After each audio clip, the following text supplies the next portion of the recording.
run by the Arts Desk and Dance UK. And it is Dance Faces Its Question Time, to try to air the big worries and issues, and perhaps even some of the opportunities that may be lying ahead at a time of cuts in public spending in the arts. What lies ahead for dance, and what are the questions that we're going to ask about what we're prepared to pay for, what we would like to see, and how we wish to maintain the whole fabric of dances that are required to give us the pleasures that we have. The calibre of the panel, I think you'll see, shows how urgently this open discussion is needed. Here they are. Every interest is here, from performance to programming, regional choreography to the West End and International Ballet Company. Alistair Spalding is the Chief Executive and Artistic Director of Sadler's Wells Theatre, the cradle of British ballet. Eileen Phillips is a television celebrity and TV dance judge, West End choreographer and director, and of course the founder of Hot Gossip. Caroline Miller is the Director of Dance UK, the national lobby group for the dance industry. Craig Hassel is the Managing Director of English National Ballet, Britain's largest touring ballet company. Robert Noble is a Director with Matthew Bourne of New Adventures, and also the Deputy Managing Director of Cameron Mackintosh Limited. Rosie Kay is a choreographer and the Artistic Director of Rosie Kay Dance Company, based in Birmingham's Dance Exchange. Tamara Rocco is a principal dancer with the Royal Ballet, former principal with English National and Scottish Ballet, and she's currently to be seen dancing the Sleeping Beauty at Covent Garden. And Val Bourne is the founder and director for 28 years of Dance Umbrella. So this is your panel.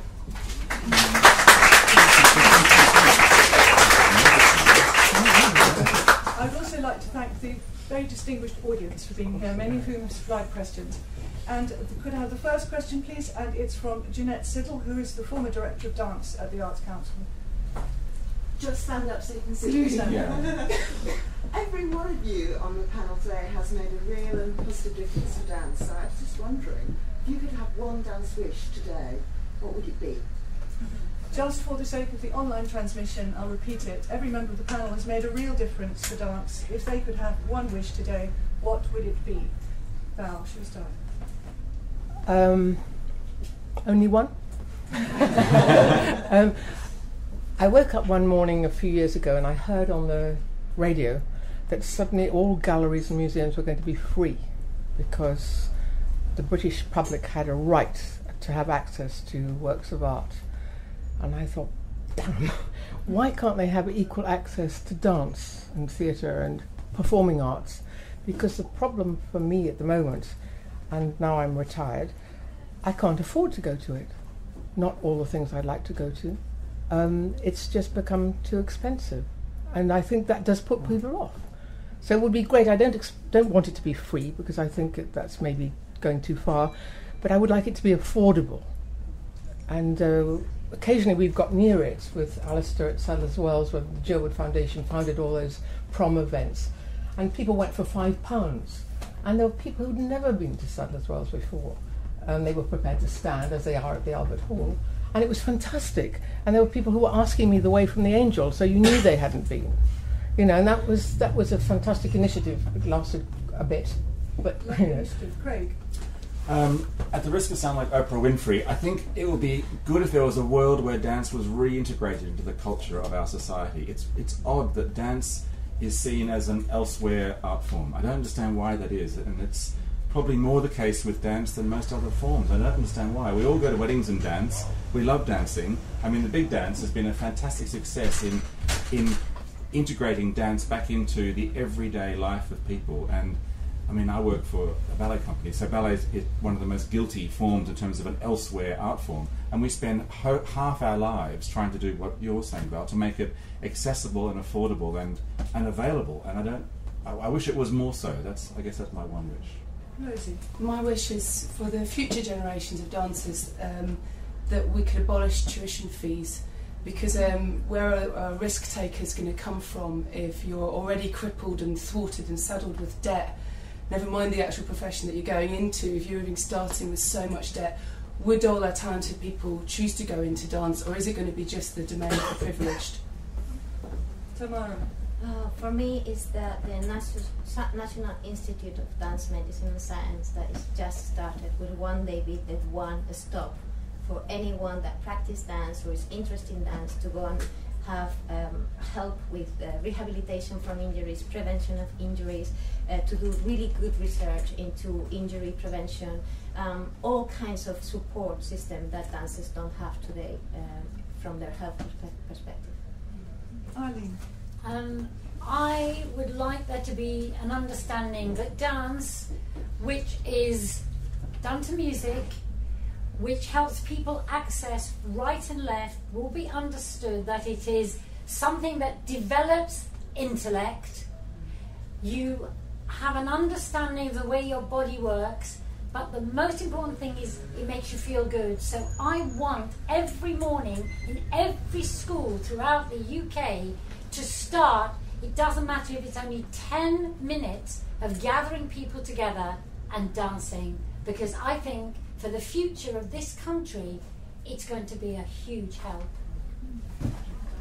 Toyota did that, didn't they? They used to have all their business people all had to do an hour of calisthenics in the morning. When I was, and It really in China, helped. We developed the day of the in work. China, and when I was at school, we did skipping every morning on the field with a rope.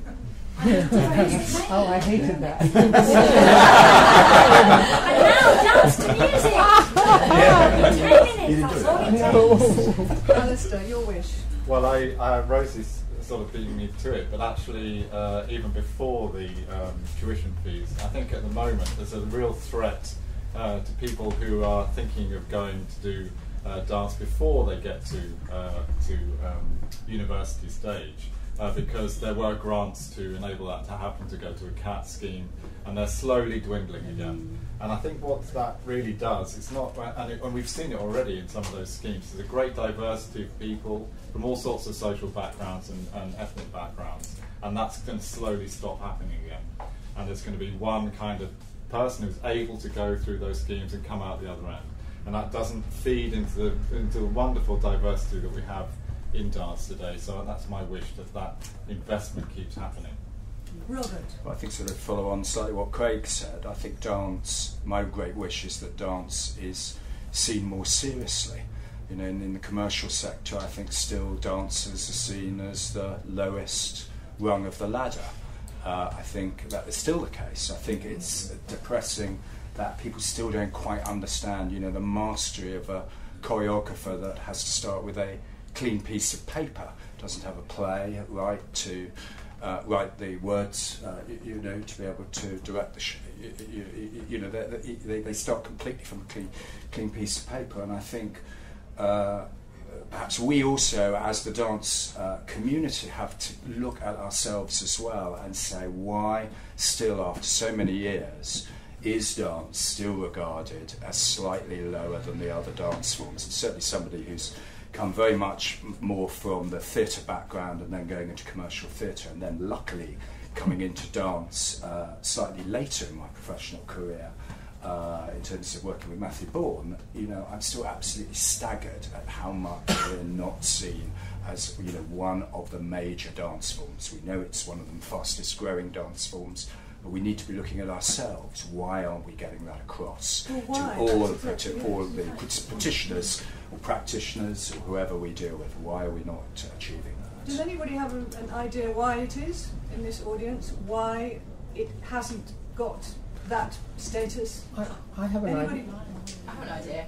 I think with the kind of sort of lay person who might not have encountered dance, but particularly in a social way, there's a real divorce between their mind and their body, and they seem to think their body just carries their brain around and that's it. And there's a bit of a fear, I think, a fear of looking stupid in front of other people that I think needs to kind of be addressed. And through doing things like at school or more things, or having all of that access and exposure with, you know, free tickets things or subsidised tickets things, that fear will gradually sort of come down and go back a bit how it was in Louis XIV's time, where dance was central to culture. Perhaps it's a British disease. Caroline, what's your answer? I'm going to cheat a bit. This is a real fairy godmother. There is no economics. It's dancers would have better pay, because if dancers had better pay, half of the problems would be solved. We wouldn't be worrying so much about the National Institute, because the dancers could pay for the physio and the class and the preventative stuff they need. So I'm a fairy godmother, and everybody's earning at least 30,000 a year. But then you'd have to pay back your tuition. This feeds actually very well, perhaps, Val, you can look at this, the next question, which was sent in by Simon Ellis, a choreographer who's working away from London today and can't be here, which is, how can the value of dance be recognised and communicated properly without people always focusing on its fiscal worth and economic cost? Val, I think that's linked to what we've just been talking about, because all of your proposals have involved really wholehearted commitment of money and background to it, and recognising that it can't exist without it. I think as a group of people, I mean, dance, as we look at it, it's not just contemporary dance, it's ballet, it's commercial theatre, it's everything. And I went to a meeting at the Young Vic about 3 or 4 years ago about cuts, and it was theatre cuts mostly. And it was quite extraordinary to me that the room was full of everybody from the National Theatre, the Royal Shakespeare Company. Everybody was there, and they all stood up for the Gate Theatre and the Lemon Tree and all the small theatres. And I think, I mean, if, you know, it's lovely to see Tamara here, that's fantastic, but and also Craig, but you know, we need to work together, because together we are a very, very strong body of people, and I think it's been too fractured. You know, we haven't ever really pushed it forward. Because there's something for we all offer something for everyone, right across the board. And I think it's been too fractured up until now. Tamara, do you have something more to say on this? You've worked in both contemporary creativity and also in ballet companies, so what's your take on that? To be honest, I'm not sure that anyone is putting in question the value of dance right now. I think we have to be pragmatic, and the fact is everything is being cut. It's not just dance. So it's not that suddenly they're cutting dance because someone is walking up and thought this is not worth anything. It is because probably it's the one thing that's going to cost the less votes. That's how I see it, to cut. I mean, if tomorrow they cut health and they cut education and they're cutting, and defense, and how can they not cut dance? How can you possibly defend that we are above and beyond everything else? That's a very difficult position to be in. So I don't think we should hide away from using the fact that we are also economically valuable. That is another of our strengths. There's no shame on saying we make money for society. We make society richer, both culturally but also economically. And also for this government that is so concerned about the happiness of people.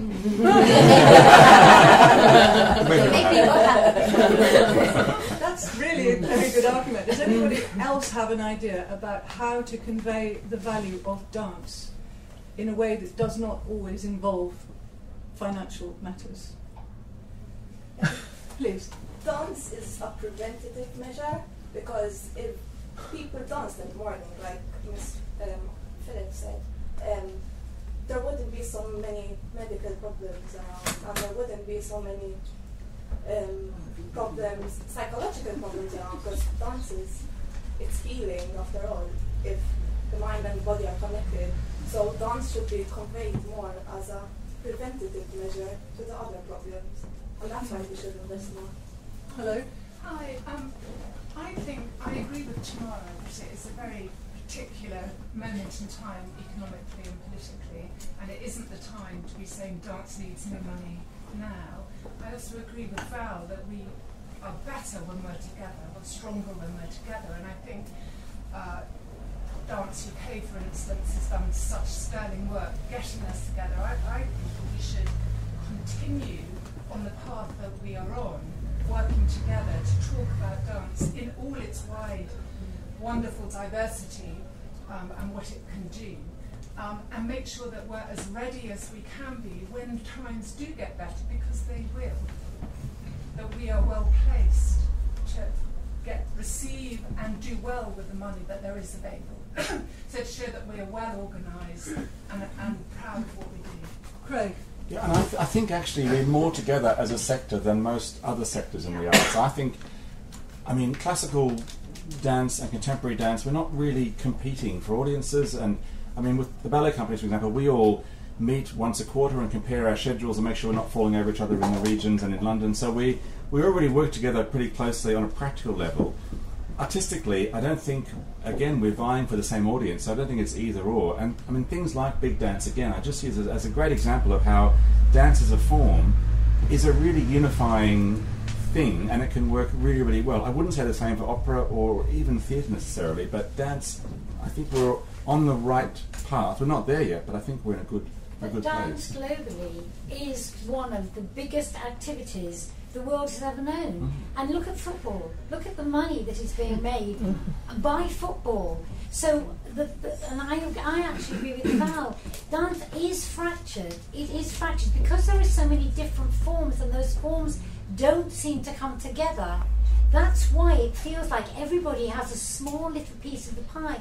Actually, the pie is enormous, and somehow there has to be a way of not just in the UK, but worldwide, understanding that dance is as big, if not bigger, than football. So in other words, the fiscal argument is a good one and not yet perhaps being used well enough. Absolutely. I mean, I know I've just come back from America where they have these huge dance conventions, and I was listening to the sums of money that are being made from the dance conventions. I'm telling you, it could keep English National afloat. And this just happens over the summer in America.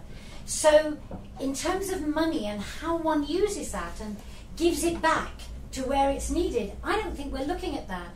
I don't think we're looking at ways to use dance to propel fortunes to where we need it, to the young dance companies, to the up-and-coming dancers. And there's got to be a way, because the sums of money that are being generated are phenomenal. Well, I'd like to move on to a question which is, again, is lateral to this, and it comes from a young dancer here called Sarah Lamson. What would happen if dance was left to in the hands of general public and public taste rather than arts funders and media commentators?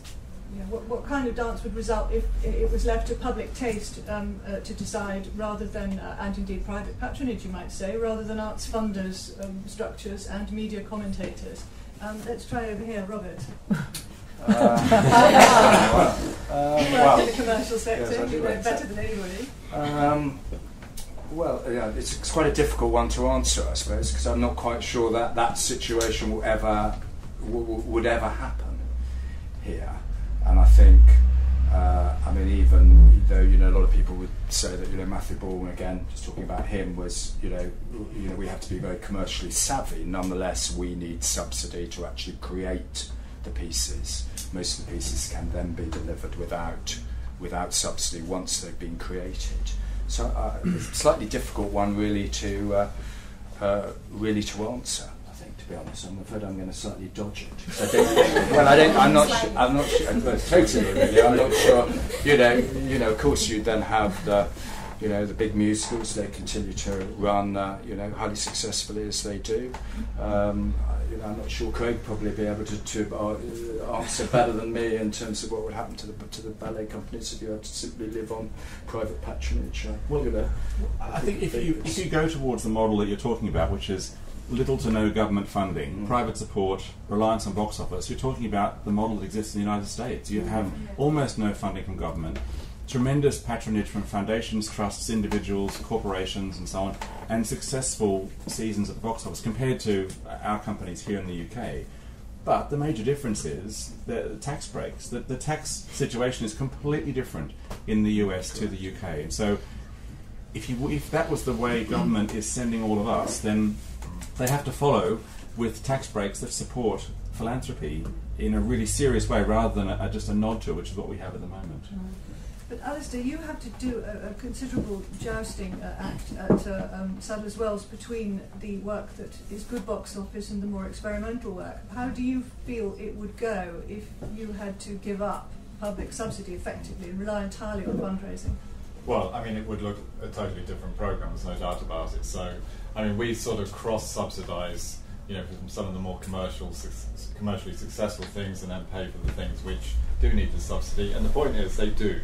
They always will do. They should have a subsidy, because as well as paying for things which really are never going to get their money back in terms of numbers on stage and orchestras, it's also very important that there's an investment at the beginning of young dancers' careers. I mean, Matthew, when he started out, was getting grants from the Arts Council. Even before that, he got a grant to go to Laban. And so these investments, really, they are a subsidy.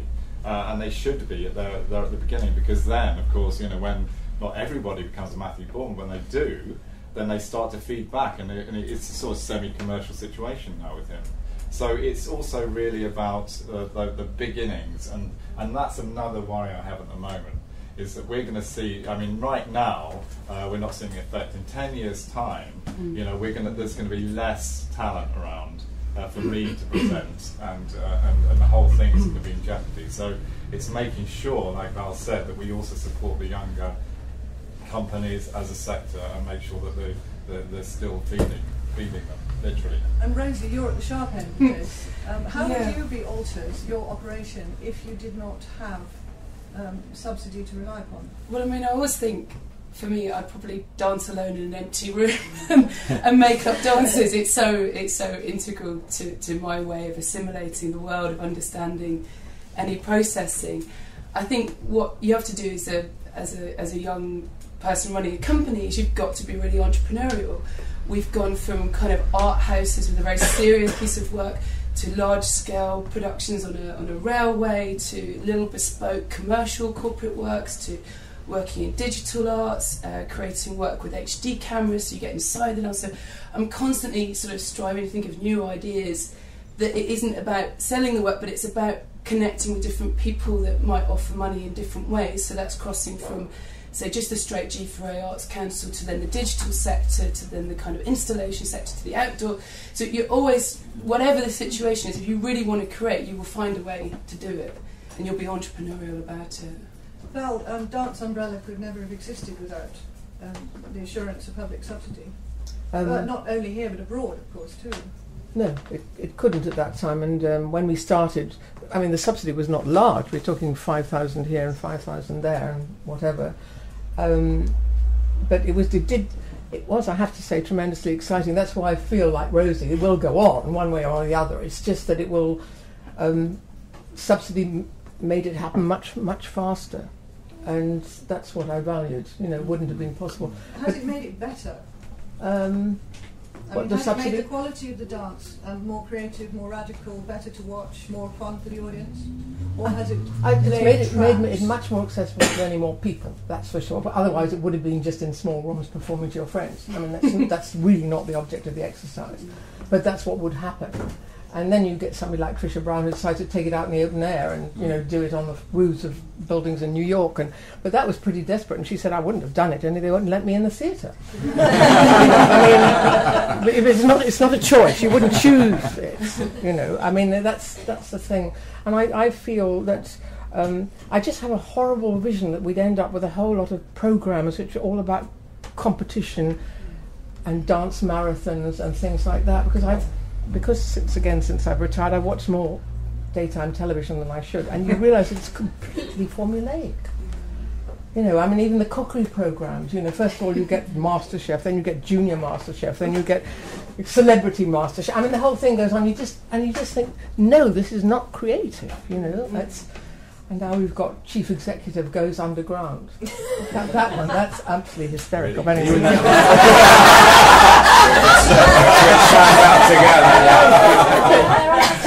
no, but I mean, that's our great disadvantage against sport, for example. It's not competitive in that way. We're just presenting something, and people often say, well, people pay all that money for football or rugby or whatever it is, but they know what they're getting. Lots of people are going to go on the field, and there's one of them's going to win and the other's going to lose, and it's all of that. And with dance, very often, particularly with contemporary dance, you don't know what you're going to get. And that's the excitement for me. But for a lot of people, if it's a lot of money, they want a sure thing.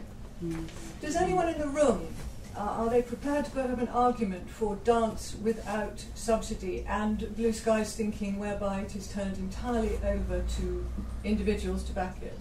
Can anyone, perhaps a younger generation, who perhaps been less weaned or less brought up on the subsidy than some of the older people in this room, anyone got an argument to say it will be better? Are there any traps that anybody... I'd love to say it would be better, because at the moment, I'm a young dancer, so I love to be able to go to all the different dance shows and all the different arts performances and pay with my own money. But at the moment, I can't even go to the to what I love most because I can't even pay my travel to class. So I'd love to say yes, it would be wonderful to for it to be free, because then you wouldn't have people over you telling you maybe what to do. But I don't know if it's possible. And again, because then you're worrying about the people you want to come in through the doors. Yes, hand up there. I'm not from the world of dance, but I'm curious here. In dance, is there the same thing that there are in other art forms? Is there a substrata of people just doing it for the sake of it? Are there people who are not sponsored? Are there people in some back room somewhere? Tomorrow. But what do you mean by for the sake of it? Are there people who are doing it without funding, just out there on their own? Yes, I mean, they are. You've talked about things like Arts Council grants. Yes, they are, but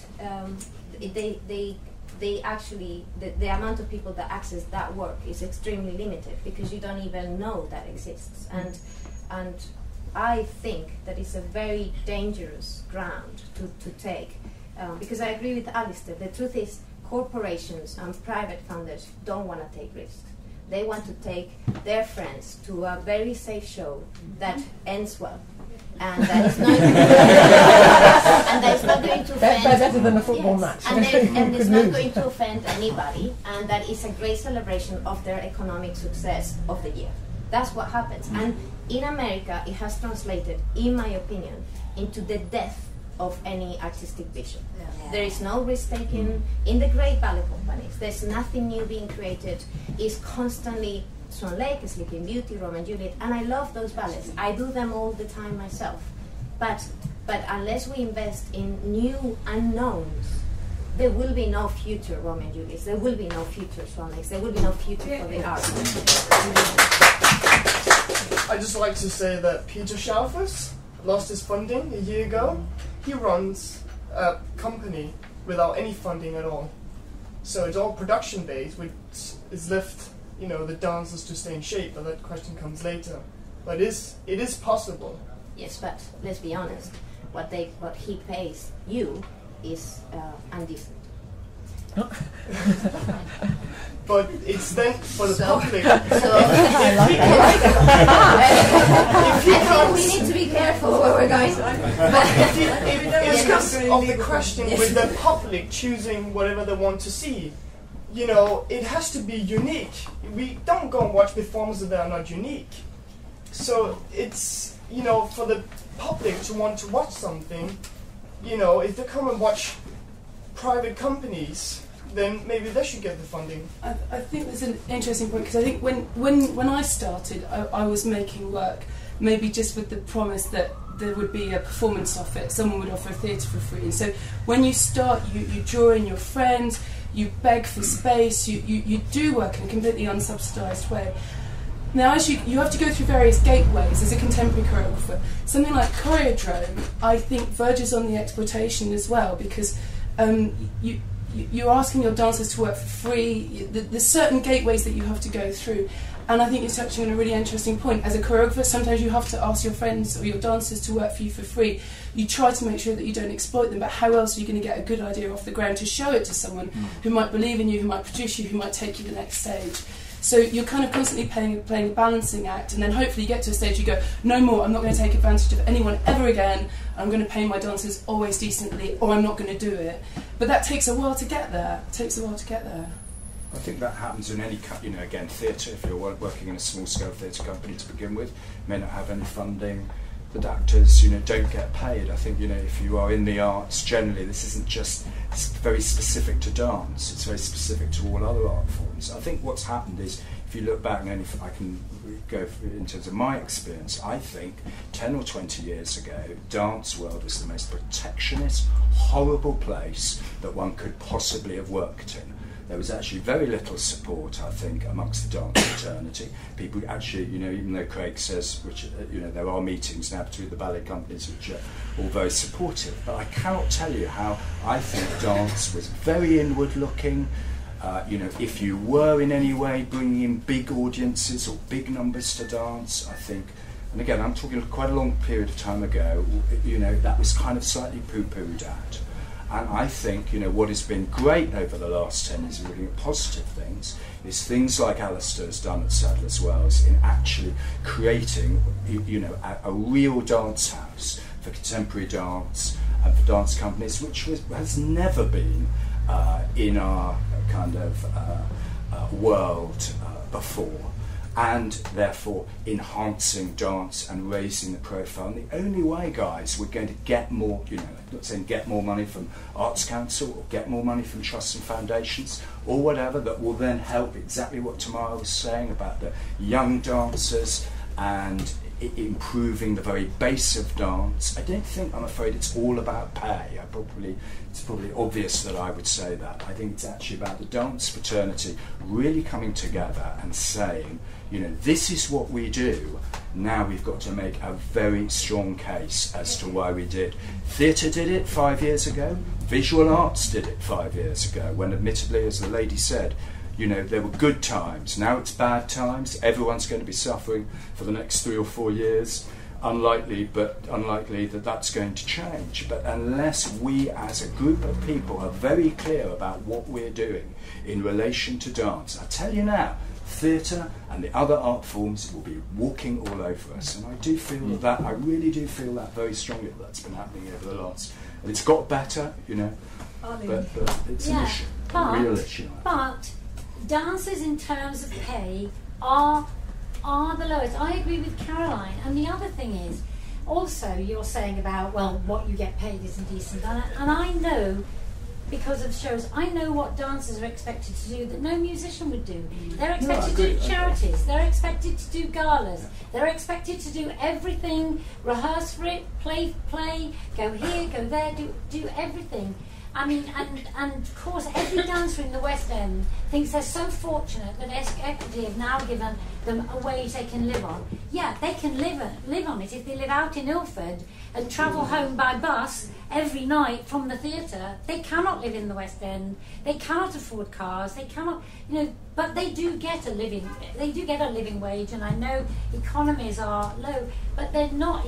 You're never, as a dancer, and I know because I have shows, invited to perform in any charity event or any gala where anybody says anything but we'll make sure you get from a point at the end of the night to where you can get your tube home. No, Arlene, I'm agreeing with all of that, but what I'm saying is certainly maybe not so much maybe in the commercial sector, because with those one's got to deal with those particular issues, and you've explained that in relation to what Equity and the managers did recently, and probably it's still not enough.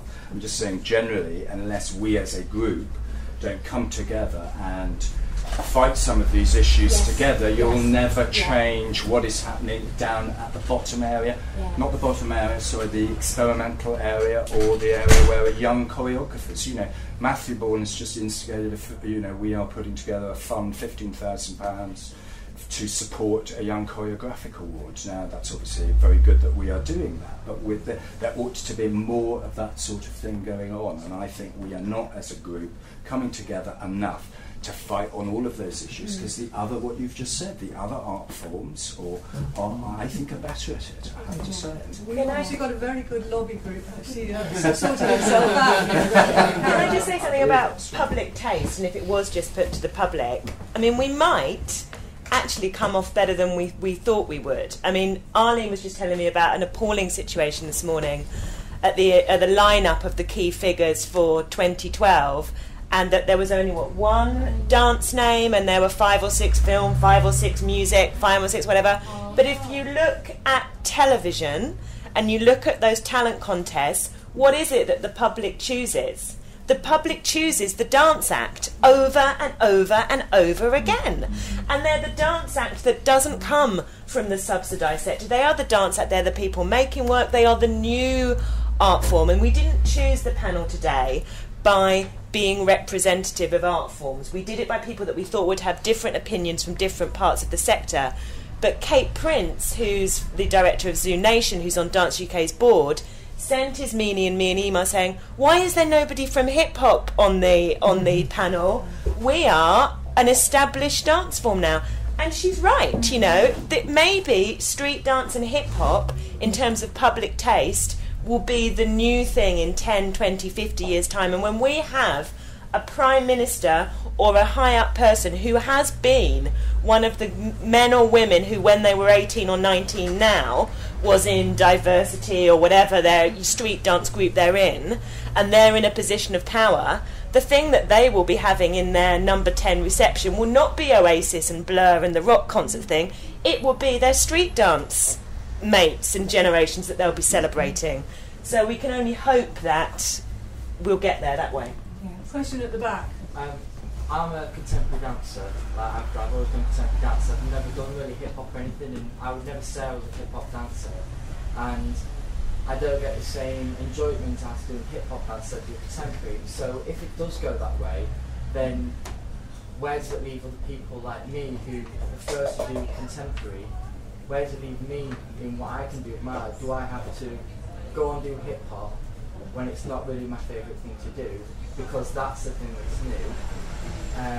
And therefore my passion of dance is not being pushed forward, and I'm not pushing what I want to put forward and push forward just I don't want to that's a very good question, but it's something that has to be left for everybody to think about, because it is very germane to the amount of dance and the kinds of dance that we all want to see go ahead, which is differences. I'd like to move on, please, because we've done that very well now.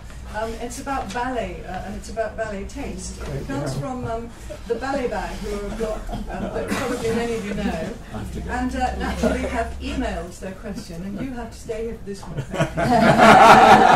Bring it on. She says, the big UK ballet companies seem increasingly reliant on reviving bestsellers or producing family-friendly works, despite the fact that they get public subsidy. Whereas she says, in contrast to what we've just been talking about, in the US, where dance companies are privately funding, there has shown to be more appetite for risky new creations recently. And she's talking about new works by Ratmansky and Wielden that have been put on New York City Ballet. For instance, is ballet dying in the UK? Oh, can I please answer this? Okay, firstly, I apologise for putting on shows that people actually want to see. I'm really sorry that our Strictly Gershwin season is selling out, and it involves tap and salsa and ballroom and lots of ballet. It's a crime, but there we are. It's on in January at the Coliseum if you want to come and see it as well. But you know, we all do a Roland Petit season, which will play to 25%, and it's fantastic. You will never see works like this on a London stage, and we almost can't give it away. But then, a bit like Alistair, we have an ecology over the year where we balance our Strictly Gershwins with our Roland Petits and our Manons, and overall it actually evens out in terms of audiences, and the finances just work. But I'm firmly, and this is a very English National Ballet view, of course, I have no problem with doing ballets that are popular. I don't understand why that's a pejorative. They can be done, a popular work can be done excellently, well danced, well choreographed. I mean, Macmillan's Beauty is one of the best ballets you'll ever see. And Peter Farmer, who's a ballet designer, was asked about Swan Lake, which of course we all do over and over again.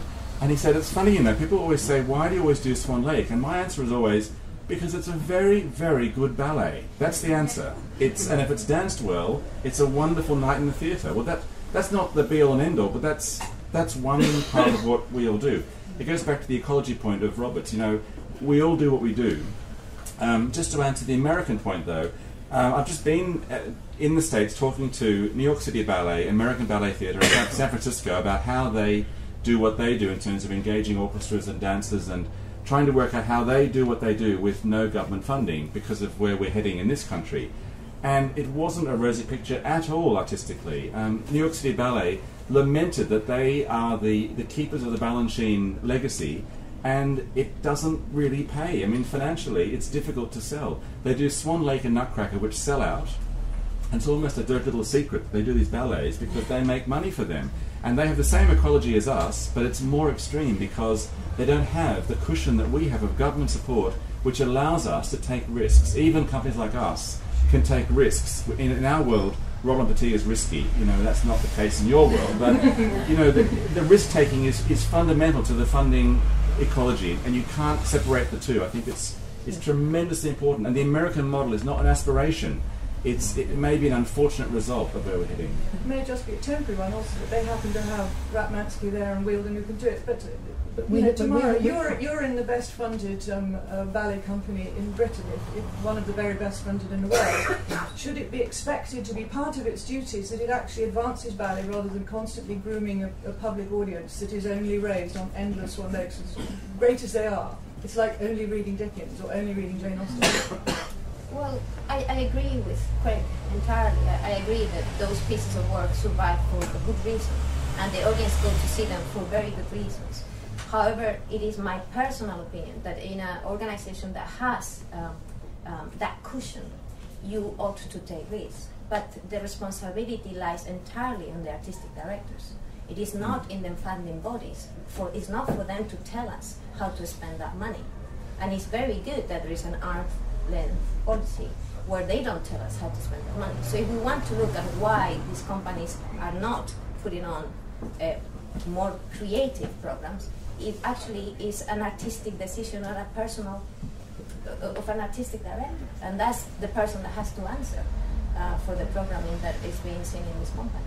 We should probably test whether the question has validity. I mean, how many people in this room are interested in ballet and think that ballet has got worse in the last 20 years, less interesting? No, but there's probably less awareness of some of the more modern, newer, not Swan Lakes. It's education, I think. Can I also go back, like you said, the two choreographers you name that come in America is Ratmansky and Wielden, are not exactly very risky. I mean, they're very classically based. They're very good choreographers, but they are very traditional in their language. On the other side, at the Royal Ballet, we have Wayne McGregor and Liam Scarlett. Liam, who is really new and is doing his second piece this season already, and Wayne, who really is not a traditional classical language choreographer. So if we want to look, to be honest, we are a lot more risk-taking. But we ought to be. Does anybody in the room think that ballet should be doing more contemporary risks and risking that the audience might not turn up? If we do and they don't. Great, take note.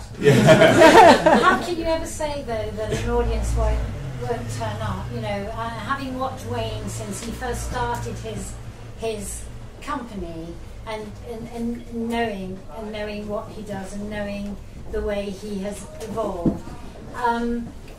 Even I, from those early days, could not have believed the joy that I get from seeing what his works are at the Royal Ballet. And I think people need to experience that. And I think they're extraordinary, wonderful, experimental choreographers that need a wider platform. But people will fall in love. I know they will. Do you find when you're doing ballet, Alistair, at Sadler's Wells, that you feel it's a betrayal of your ethic, that really Sadler's Wells ought to be staying in the more contemporary and modern arena?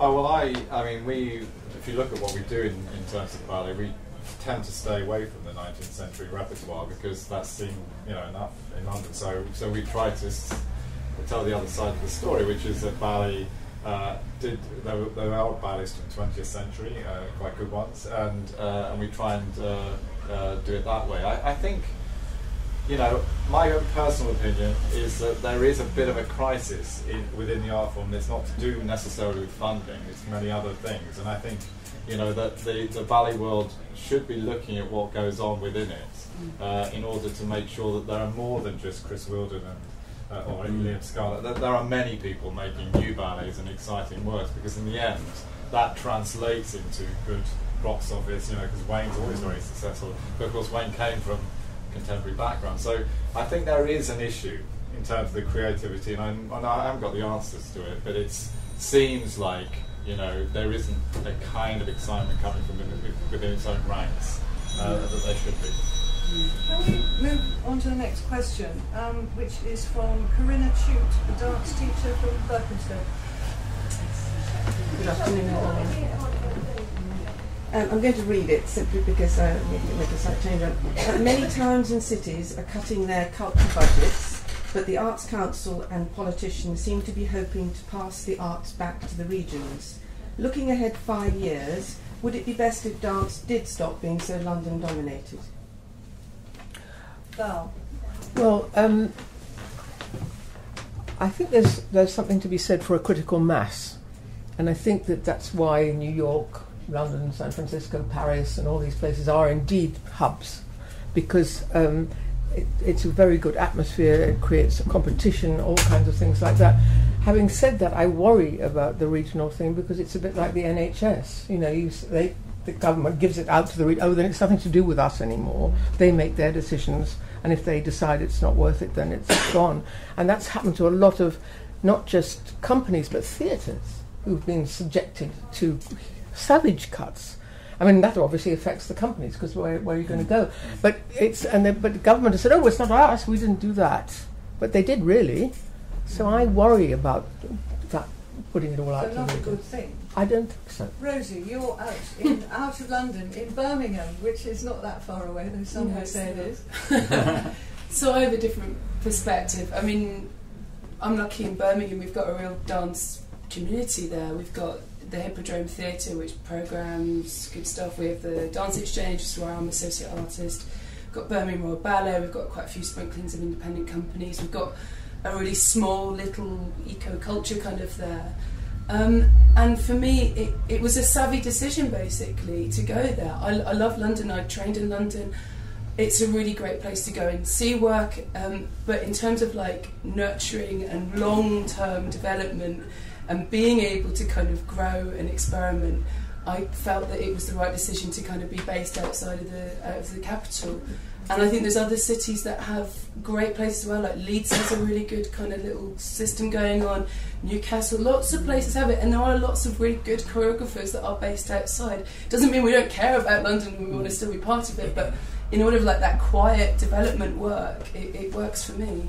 But you're very dependent on your civic authority being completely behind what you're doing, and as we know in Doncaster, Manchester and so on, massive cuts being made in culture budgets and so on. So how can you be sure that in 5 years' time, Dance Exchange and so on will still be there? That's right. You're sort of you're kind of at the bottom of the food chain, really. So you know, I'm relying on Dance Exchange, who are relying on the Arts Council, and relying on the City Council, and all these big partnerships that go on. So I mean, I keep trying to have conversations with everyone to find out what's going on and sort of get litmus tests constantly and look elsewhere, look abroad, and see what other kind of models are out there. And for me, feeling still quite independent and quite light of foot is the way to go. Is it going to be, Robert, you based very much in London, part of the London hegemony. What do you think about the idea of some sort of push of arts to spread it out? As you say, make it part of the community, and will it survive? Can dance actually work like that? I think so. I mean, we do, actually most of our work is done outside. We tour for about 26 weeks of the year. Actually, I think what was the big disaster of the move of the Arts Council to move control into regional offices was the whole loss of the national picture. It wasn't actually about whether we were London-centric, but as it seems to me that the world is actually getting smaller, there are more international opportunities for dance companies or dancers to work overseas, that actually what the Arts Council was doing was only concentrating on these very, very small, to be frank, you're going to talk to an Arts Council officer in Dewsbury. Now, I'm not going to be rude about Dewsbury in West Yorkshire, so I used to live there, but the calibre of the people who you were talking to actually became much more diminished, and that's not being rude about regionalisation. There are many good things about regionalisation. So no, of course, I think over the last 10 years there have been certain amazing achievements in terms of the building of something like the Welsh Millennium Centre in Cardiff, and the regeneration of Birmingham in terms of the Birmingham Hippodrome. A lot of money have been spent on regenerating those cities, and of course I'm totally pro supporting regional organisations who are working in a very particular regional way. But we must never lose either the whole national picture of a particular art form, and I think dance has suffered because of that, and I think a lot of the other art forms have also suffered because of Alistair, in Sadler's Wells, when you're fighting for audiences for perhaps stuff that's more difficult to sell, do you ever feel that you might be in competition with a town outside that's doing modern dance? They've got stuff on in Oxford or wherever. Do you feel that they're actually helping you build an audience, or do you actually now feel slightly under threat? You've got to look after your patch. Oh no, I mean, in fact, I think one of the things that we're all a bit calmer about, particularly London, is actually the competition even within London. Because there was a survey done about 5 years ago, and it found that only 15% of the people that go to the Barbican see dance actually come to Sadler's Wells. So people tend to go to a venue, very loyal to it. Certainly no problem going outside. I think one of the issues and the Arts Council is just starting to tackle this again, because touring went off the agenda for quite a long time, and it's coming back. There's now some money back in the Arts Council to focus on touring, because I think if we are going to have this hub in London, and there's a strong creativity then the work should get out there, and people around the country should be able to see it. Of course, that relies on money for touring, because it's an expensive thing. It also means that there needs to be a network of places that are very vital and thriving, where people can go, and there are audiences, because people want to go and they want to be with other people, and they want to feel like there's something happening. They want to go to a studio somewhere in Dewsbury and, with 10 people in the audience. I mean, and that does happen, and I think that's what we've got to avoid. We've got to make it is happening. We've got to make sure that there are focuses for each of it. Companies are being I was just going to say companies are being actively discouraged from touring at the moment, which is just terrible. Wombe lost 6 weeks this year. That's a lot. Yes. I mean, and that company, it's one of the flagships. It should be going out there, and the taxpayer is paying for it, and they should see it. Craig, it's been suggested on a few occasions, not least occasionally by myself, that EMB should leave London and become an entirely touring, identify itself as the regional touring company, and essentially set up its identity in that fashion. Is that viable? Is there the potential? Is it worth thinking that the regions in 5 or 10 years' time would have enough interest to develop a separate non-London? Sure. I mean, the issue is not the interest. The regions are very interested in having a company like us, 2 or more. It comes down to economics. I mean, I probably said this to you in response to that question. The way we construct our finances is, for example, half a week of Nutcracker at the Colosseum will fund the deficit on a 10-week mid-scale tour of a collaboration with a street dance company for next spring. That's a real example. So I'm relying on half a week of the Nutcracker to pay for the loss on this mid-scale regional tour. So that's the ecology for us internally. If I didn't do the Nutcracker at the Colosseum, I simply couldn't do the other, because there's no extra money. So it doesn't work that way. Similarly, I can tell I'm not an artist, I'm a money person. 3 weeks of Sleeping Beauty will pay for the loss on 4 weeks of Beauty outside London. So we will lose between £100,000 and £150,000 per week touring outside London, because ballet is really expensive. A lot of people on stage, a lot of people in the pit, big sets of costumes, and lots of lorries to carry things around. It just doesn't stack up on its own. So it's the balance of London versus the regions. Also, our support base is here for fundraising. So we try to raise money outside London, but in terms of donors, philanthropists, trusted foundations, it's just, for us, it's just not there. The money is in London. Tamara, one of the reasons why I think people perceive dance, and particularly ballet, as being so London-dominated, is that the Royal Ballet doesn't tour at all. What's your view about that? Well, to be honest, I don't see it as a bad thing.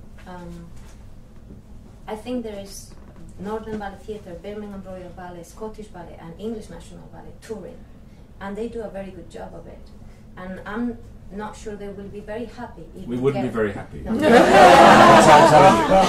into competition directly with them. I think there is a market for each person, and there's also economic reasons of why we are at the house. I mean, we create a lot of money for the Opera House, and there are reasons of why we do 140 shows a year. And there are reasons why we cannot tour, and among others is because we need to do 140 shows a year of 14 different programs.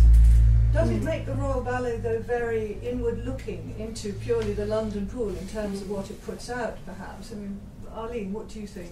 Well, you know, I grew up standing outside the stage door as a small child, waiting all night for autographs after watching the ballet, because when I was young, ballet was touring, the Royal Ballet tour, and I saw all the Royal Ballet dancers, you know, from Nadia Arena in Seymour, all the dancers, you know, came to Manchester where I grew up, and it was a thrill like no other, because it's, for some reason, the names of the Royal Ballet dancers are out there. The public, if they think instantly of a dancer, it's a dancer from the Royal Ballet.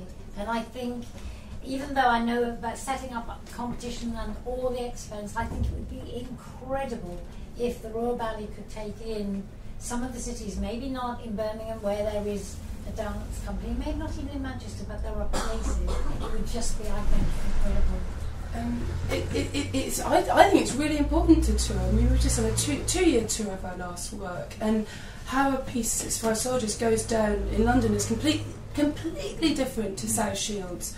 Totally different response from the audience. We had a load of soldiers turned up at a theatre. You know, it's just amazing, and it keeps your feet on the ground when you're going to places, and you know you're going to get really different reactions, and it makes you look at your own work very differently. Your dancers perform differently. It's also a lot of fun as well. But I think it's really important for your art form to get it out there and not to get stuck somewhere. Personally, we do tour. We do international tours, which are also very important for the reputation of the dance in the UK. Yeah. It is very important that the Royal Ballet goes abroad. It is, and that's what we do. And so I would like to say that I don't think to make a company like, it's a good idea in theory to make the English National Ballet their touring company, but Sadler's Wells did have a touring company, and it became known as the second company. And it's much better that it's Birmingham Royal Ballet and not, you know, not the second one. Yeah, I think there's something, if you sometimes just second rate, and it's not, but it can be perceived that way. Let's move on to another topic, which is directly affecting what would happen if everything was changed, and it's a question from Johan Christian, who is a dancer with Peter Schaff's ballet. Yeah. If dance were left to the free market, how would professional dancers afford the vital daily classes and physio they need, even when they're not working? If dancers left to the free market, how would professional dancers afford the vital daily classes and physio that they need, even when they're not working? And can I add, is some kind of private insurance going to be the only option? No. Who's got an idea? Caroline? Okay, I was thinking about this, and you know, currently, whether it's not a free market, even with not a free market, dancers aren't affording the daily class, they aren't affording the physio, they aren't affording the treatment. The problem with an insurance is the health insurances that there are, the premiums are already skyrocketing at the moment, and they don't deal with any type of preventative treatment. So it wouldn't deal with class, it would only deal with the major issues that are happening. And that's why looking at some kind of national strategic intervention, which is what Dance UK and Birmingham Royal Ballet and Trinity Laban and University of Wolverhampton and the Royal National Orthopaedic Hospital have been trying to do to get the National Institute of Dance Medicine and Science off the ground, which would be polyclinics all around the country where there are concentrations of dancers, potentially shared with the sports world, so we'd have some kind of saving, that dancers could access whether they're in a company or they're an independent dancer.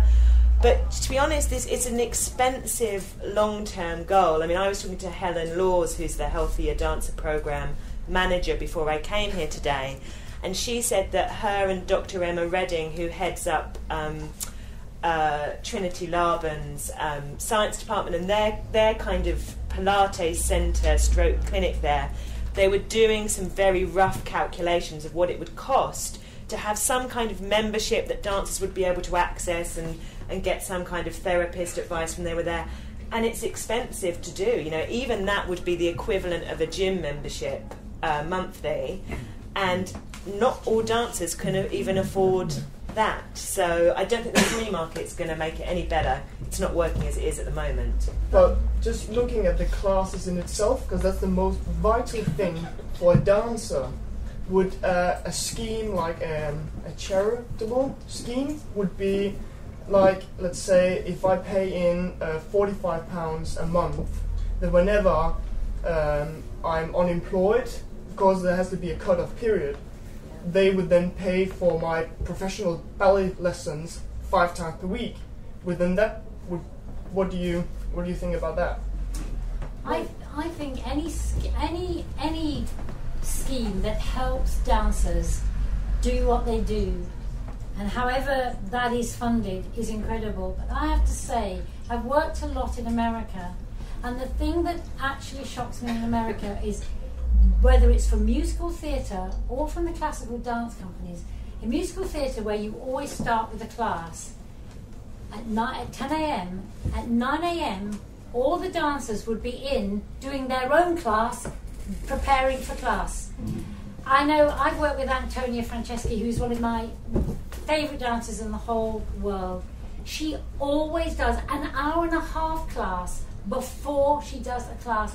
And now I know a lot of dancers in England, particularly from the commercial sector, because I don't know about the classical dance and the contemporary sector, but I know a lot of them do not do the warm-ups and the classes they need, and the cost of their rehabilitation to all theatre managers is way, way, way above what it should be. In fact, if they took class, that money could be well used to support dancers that need it. But I remember here coming once to Twyla Tharp at the Royal at the Elizabeth Hall, I think it was. And again, her dancers were doing a 10-hour day, starting with class. And those dancers, because I knew one of the dancers, again, did their own class before class. And I was absolutely astonished that there was such a vast gap between the dancers I knew and I worked with and American dancers. So sort of self-education. Well, they don't have the money. Nobody's going to pay for them to go and get the amount of, certainly, rehabilitation they get in the commercial sector. Rosie? Well, I think like lots of contemporary companies, we all work on short-term contracts. We're not full-time companies. Even those with full-time funding don't pay their dancers full-time contracts. It will be project-based. So you do have to rely on your dancers keeping fit and training themselves out with the work that you do with them. And so you try and educate them, and they're coming really educated now out of the conservatoire, so they understand this need to really look after their bodies, and if you're going to make demanding work, you'll give them extra training as well. But this is the contradiction. It's like people like us are kind of meant to make experimental or cutting edge work, but we're also got the least support and the least kind of like ability to offer and provide class and training for our dancers. I have amazing dancers who work in like milkshake bars because it offers flexible working hours, and they can take time off and do project work and go back to it. So it's a real tragedy when you just see these amazing artists having to do anything to keep the freedom to stay dancing. It is the basic building block of the entire dance industry, isn't it? It's the daily class for the dancer to be good enough to learn and then to go on stage. Hand up. Yes, I just wanted to say, being an ex-dancer and a dance teacher, one of the worries I had was that as I moved on in years, I wanted to set up a place where people could come together. Not only could they learn all forms of dance, but also how to look after themselves, to keep healthy, to have Pilates, yoga, therapy, even a gym. So after a rather mad scheme has finally finished, and I have built a place. We can't have commercial. No, I'm not going to go about that, but the point is, part of that is a theatre. Now, the theatre we're developing at the moment, it's all being privately funded, so it's being nails out to try and get it going. What we are hoping to do is have a charity which will house a ballet company for out-of-work and resting dancers. The idea being that certain programmes can be presented in this small theatre and developed. And I wish that it would be possible that in every town in the country there was a venue where dancers who are from that particular location can get together and arrange who takes the morning class without any money changing hands. It would be good for all concerned.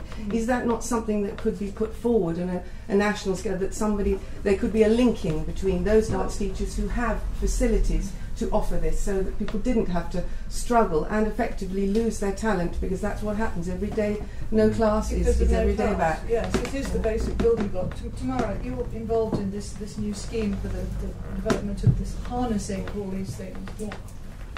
Well, that's. To be honest, I am a very privileged dancer. All my career I've been in companies that have been able to provide daily classes and good studios and good floors and good physios and rehabilitation. But I have also, I'm also very aware that there's lots of freelancers that don't. And classes are very expensive. Even when I choose to do classes outside for any particular reason, I am aware of how expensive it is to take class every day in London.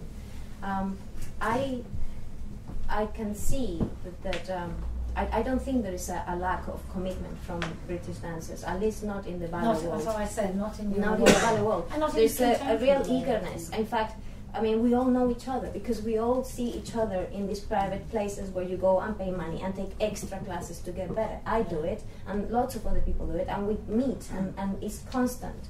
And I don't know how I will cope if I was a freelancer. I tried once to insure my legs, and it was impossible. It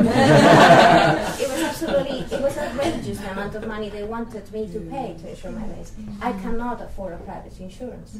So I don't know how a person that is in and out of work can continue to maintain a level of fitness and excellence that they need for when they're back in work.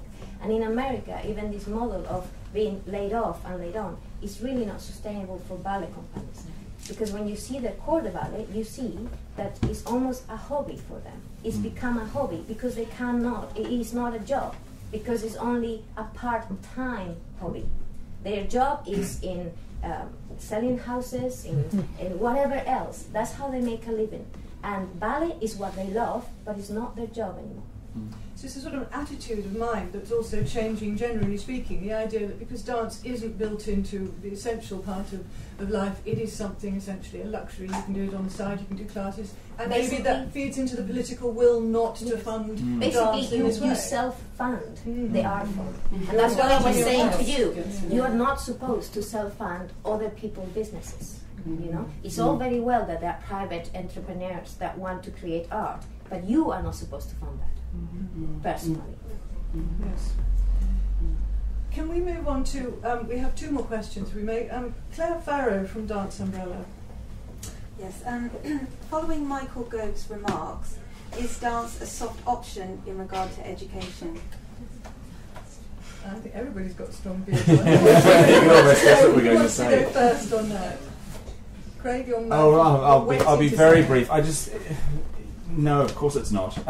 What annoys me about the way dance is often treated in education is it's seen as a kind of soft version of physical, what do you call it here, PT or whatever? PE. And that's just such a lame description. It's the same thing that annoys me about the economic benefit of dance, that we talk about the number of hotel rooms that we sell and ice creams and programs. It really annoys me. I know it's valid and so on, but in education, dance should be regarded in its own merits for the benefits. So, as we've all said before, it's so much more than that, and I wish it was regarded as such. Val, what else is Caroline, I think you did about 3 or 4 years ago a seminar or discussion up at Saddler's Wells about people who had made a very successful career but not actually in dance per se. And there were people we know like Javier de Frutos and also Wayne McGregor.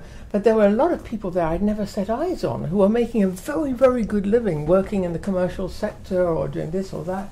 And opera, theatre, or movement for film, all kinds of stuff like that. And it was amazing. And I thought, well, there's lots of people out there who are not now actually choreographers, not necessarily classical dancers, but they are very successful. In fact, people who've been working on films and things were making loads of money.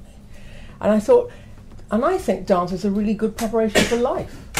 I trained as a dancer and I was not very good, but it did stand me in very good stead because you have a lot of stamina, and you're very motivated. I mean, all kinds of. I think it's a very good training for life.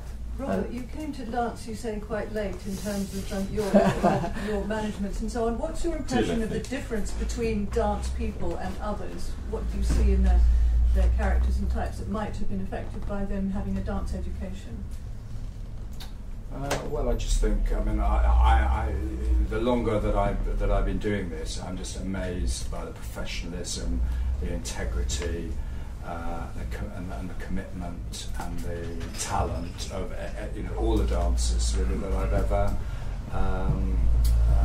been part of the management team of employing, whether it be in Matthew's company and whether it be in some of Cameron's major shows. And I think, I just think, I don't believe that Ed Vasey has the same view as Michael gave. I'm not quite sure whether Ed Vasey can change the view of the Department of Education or whatever it's called now. But I'm just always amazed by the continual commitment. And I think, again, it's just about educating. Unfortunately, we just have to work very hard at educating people. I think there are, dare I say it, a lot of my friends who are not associated in this world, or people who work, I'm not saying all my friends work in high finance when I say this, but they don't. But do not really understand it. And again, it's about us, being very, very clear about, that dancers are as gifted, as talented, as brilliant as, as somebody who may not be able to earn the same amount of money as a Premier League footballer, but my God, have absolutely amazing skills, commitment, and are normally nicer people than Premier League.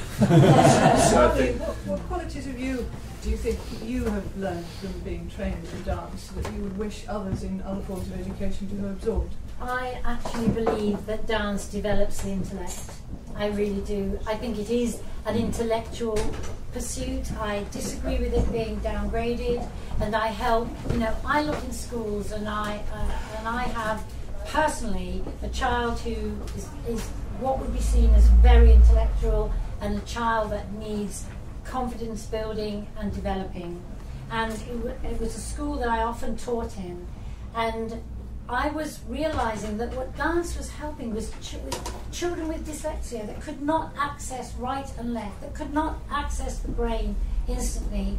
And dance will definitely help people understand their bodies and how to send messages and how to remember. If that isn't part of what everybody's desiring as an intellect, I don't know what is. So I'm 100% that dance needs to be considered a highly intellectual pursuit. Tamara? Following that, I would like to say a little story I heard on the internet from Ken Robinson in his chat to the TED conference, and he said there was this teacher that was just running out of patience with this little girl that just didn't understand anything, couldn't learn anything, called her mother and said that your daughter's retarded, there's nothing we can do, take her to a doctor. So they took this girl to a doctor, and the doctor looked at her ears and her eyes, and everything seemed to be fine, and said to the mother, we need to talk, so let's go out, put the radio on. They moved out of the room, they looked, and the girl stood up and started dancing to the music of the radio. And the doctor said, Madam, your daughter is not sick, she's a dancer. This person was Gillian Lynn.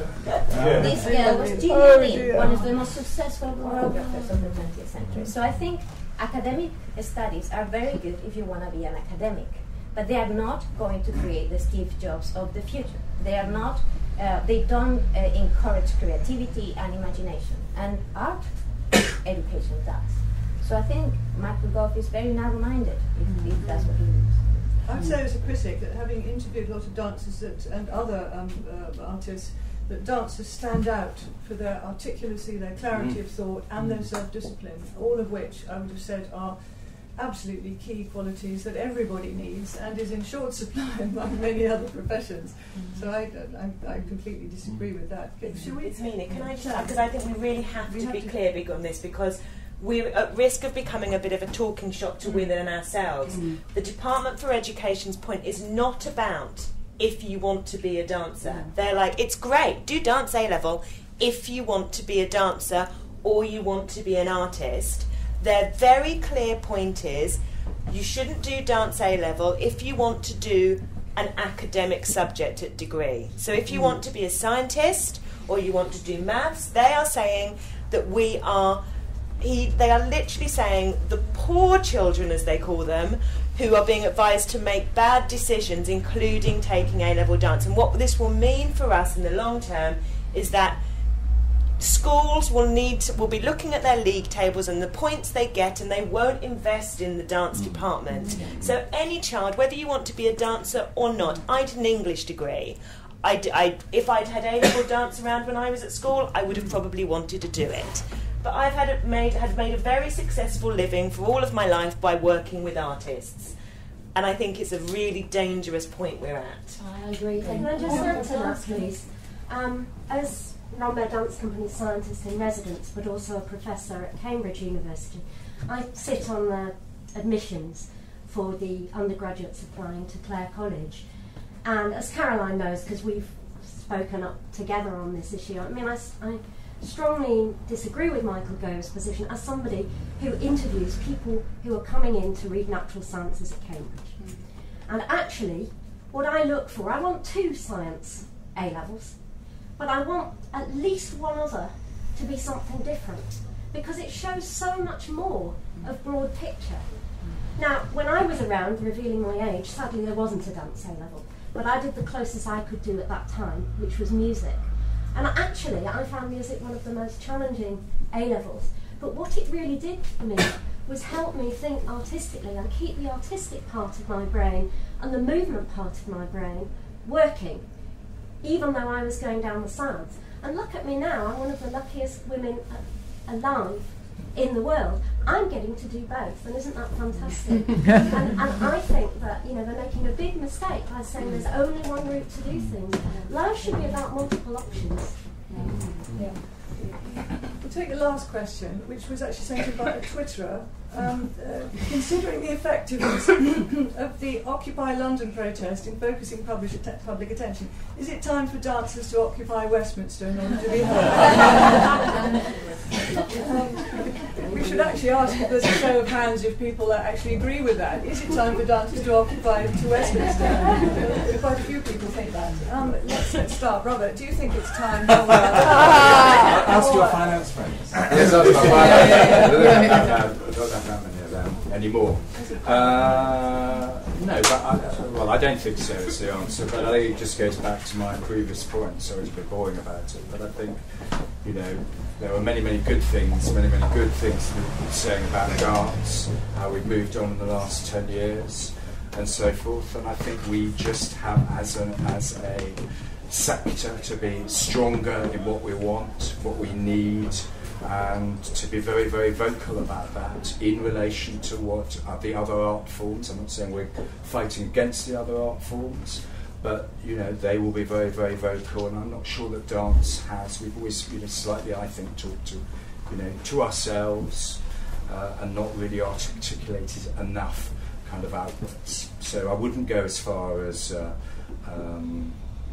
marching. I don't think marching is necessarily the right answer. I think there are more subtle ways of getting your... A flash mob with big dance. That's more like it. I like that idea. What do you think about that? Well, I think actually, you know, I think we should, and I think that, you know, I think what's happening both in the Occupy movement and generally at the moment is that things are shifting, they're shifting, and there's a sort of sense of democracy again happening. You've seen it in the Middle East, and you know, I'm not trying to compare their struggles with ours, but I think it's a moment where everybody can voice what they're saying, and I think the dance, you know, movement can say it now, and they can do it in various ways and through the internet. And I think it's a moment to just say it, and if we can have a collective voice, that would be really good. And if it means physically moving into Westminster, why not? I mean, look at the publicity it's drawn, and people are actually really talking about the issue.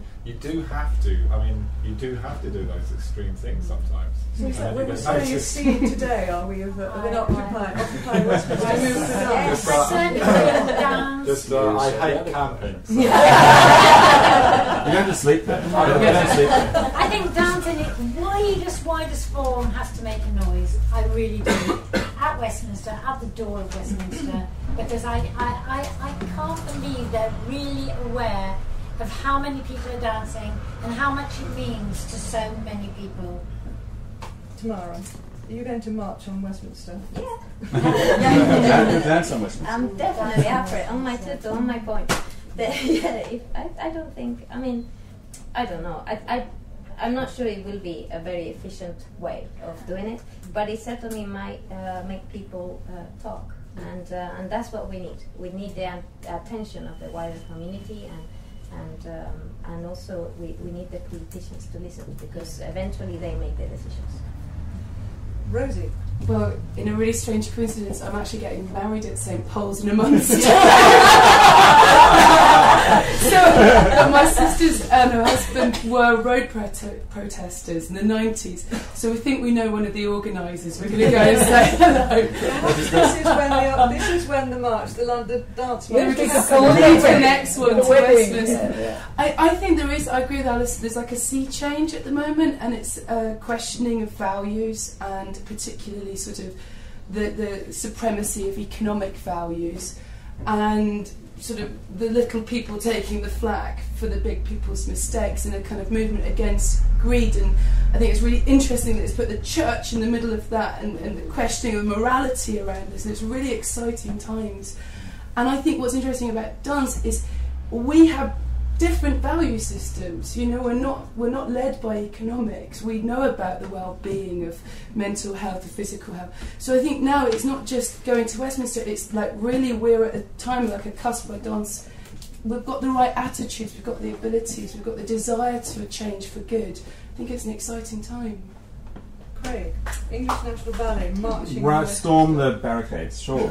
Actually, talking though, in your experience, talking is what you think is more effective? Yeah, I think we're cleverer than that. I think we can do what we need to raise our profile in a unified way. I think we are potentially a very unified sector with a big voice. There are some really high-profile people like Arlene, Matthew Bourne. We have people that can be such amazing champions for our sector. If we do this very cleverly and non-sensationalist through a flash mob, seriously, I think it would be a brilliant idea. We have manpower and national coverage. Interesting stuff. We're entertaining people at the end of the day. So we have all the weaponry to make a really big voice if it's done in a coordinated, clever way. That would be my advice. Val?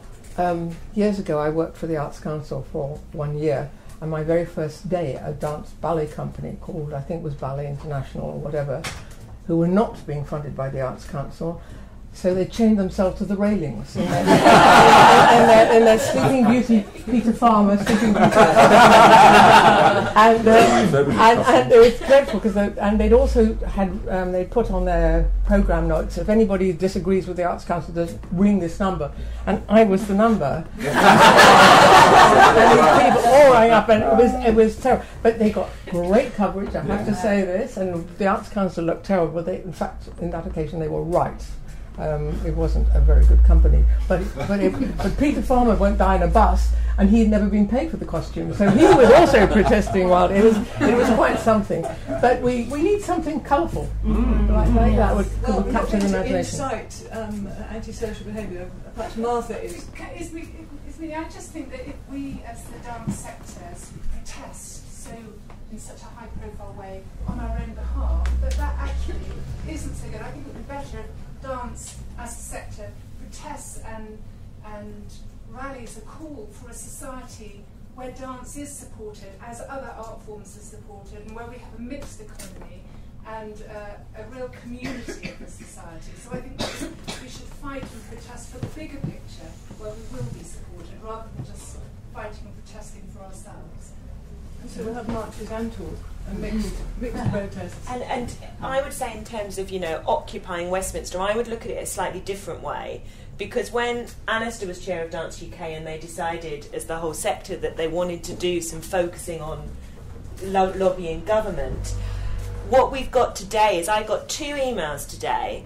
One flagging up to me that one of the members of the all-party dance group, without even asking me, he'd asked a question in the House of Commons yesterday to Ed Vasey about, Gordon Banks MP his name is, about did the government value dance within culture, and Ed Vasey came back with an answer about how much it was worth to the economy, and he said, no, I'm saying to you, do you value it as culture, and what will you do about dancers' injuries? And you were like, oh my goodness. And then the second email I got was from Chris Heaton-Harris MP, who is a new Conservative MP who's had his arm twisted to sit on the all-party dance group.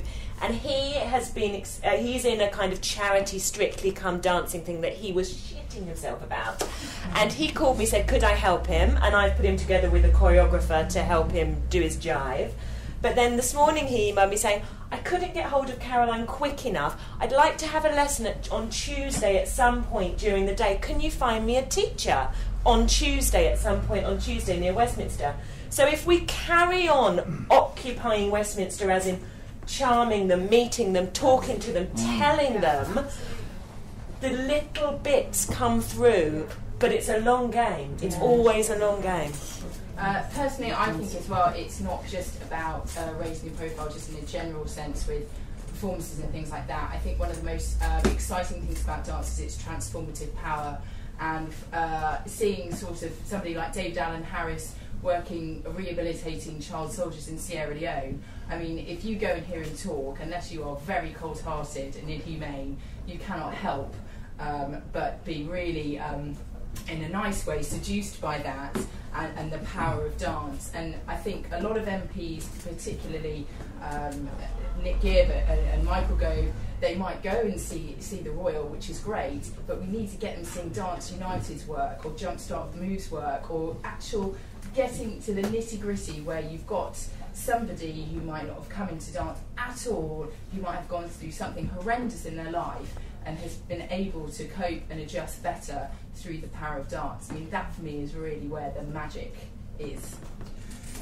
I think that's a wonderful way to end this. I would like to thank the panel enormously for giving so generously their time, and also